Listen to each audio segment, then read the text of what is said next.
So many of the candidates that you're running against are for policies that are stand in stark contrast to the policies that you support and that you debated. If one of those candidates ends up clinching the nomination, what will you do to ensure that the Democratic Party doesn't FedEx the election to Donald Trump? Well, obviously, I think any one of them would do a better job than what Donald Trump's doing. I think, you know, if whoever that Democrat is, if they get elected, there are going to be all manner of opportunities to moderate. You know, how fast do we go? Where are the compromise points? I mean, I agree. I think health care should be a right, not a privilege. I think there should be universal coverage. I just don't think we're going to be able to take away private insurance from 180 million people. Do you stand in favor of a public option? Yeah, I think that properly modulated. By that I mean it should be a sliding scale, but it shouldn't be just free for everybody.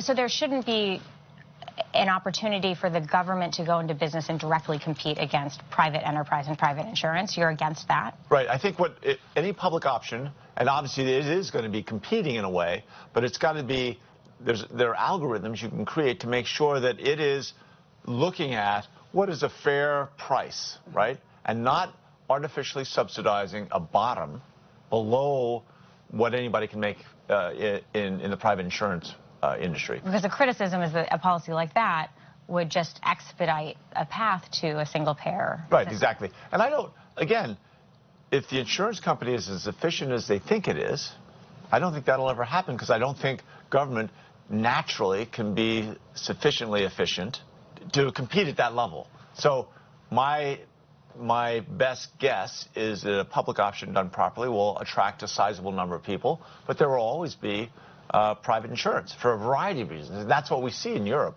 I mean, people say, well, Germany, you know, Germany has 120 different insurance companies. How much would a public option cost? Depends on what your subsidies are. And in a funny way, in your plan, our goal is to be able to finance it through the savings you get through, I mean, being able to negotiate Medicare prices with drug companies. I mean, public option done properly will have an incremental cost. And by that, I mean billions of dollars a year. I'm not saying, but certainly not trillions. Which makes you, again, among the more moderate Democratic candidates. How do you, as a more moderate candidate amongst your very progressive peers that argue that universal health care is the best way forward, how do you make the case to an activist base that isn't sustainable over the long term? My push is to say that, you know, how do we create something that's going to have some stability? Because I don't think people want, especially with health care, this pendulum going back and forth where they feel now they're at risk of losing coverage they got through the Affordable Care Act, or the pendulum's going to go the other way and suddenly everything will be free. I think there's a way of doing things, and I think this is uniquely American, where we evolve and we take the best practice from this, the best practice from that. And I think that's what I'm trying to get to, a place where we have markets driving down price, and at the same time we're able to make sure everyone has some level of basic coverage. You've called yourself an unabashed extrovert. And so I'd like to turn to another moment in the debate which caught a lot of attention. Let's take a look.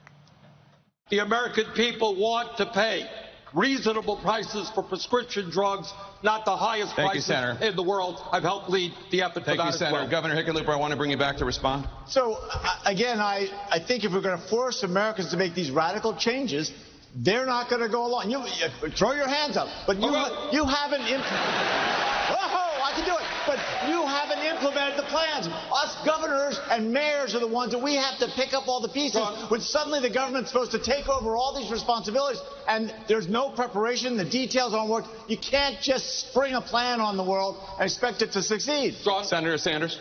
John, I was a mayor and I helped transform my city. I have some practical experience. It was a very authentic moment that really penetrated. I mean, the point you were making is that Bernie Sanders stands for a series of ideas that are far more radical than the ideas that you stand for. Do you think that he and Elizabeth Warren are accurate in accusing you and some of your peers of being afraid to be for big ideas?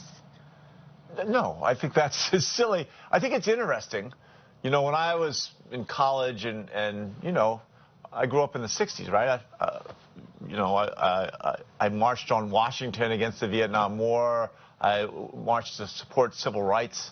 I went to Woodstock. I mean, all these things, I was part of that generation. And everyone said, well, it's okay. When you're young, you'll be liberal, really progressive.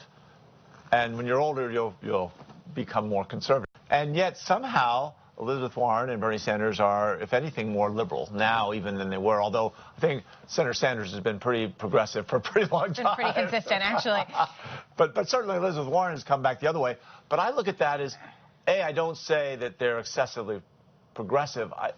I really think that in a funny way they're idealists. And certainly the way they are attracting young people and the young people are fired up, that's that idealism that I recognize from those days. But I think it's worth recognizing also that, you know, in 1972, McGovern was one of the most liberal candidates in Democratic history.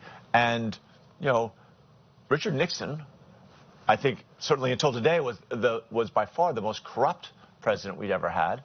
And he won in a landslide. Up to that point, the largest landslide in history.